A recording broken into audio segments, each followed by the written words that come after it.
be avoided or ignored by the Maverick player in the history of the sport. And we can argue that if Novak Djokovic had taken his vax and played in the tournament, it might have been a different story. We will never know for sure. But question though, is Rafael Nadal now the GOAT?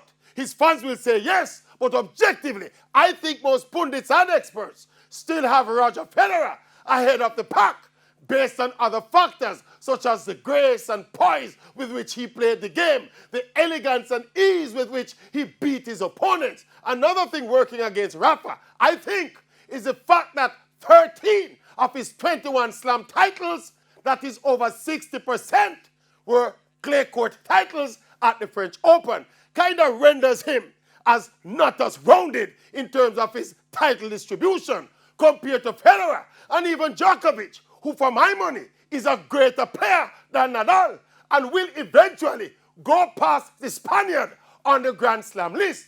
So for sure, Rafa, no GOAT, Nadal.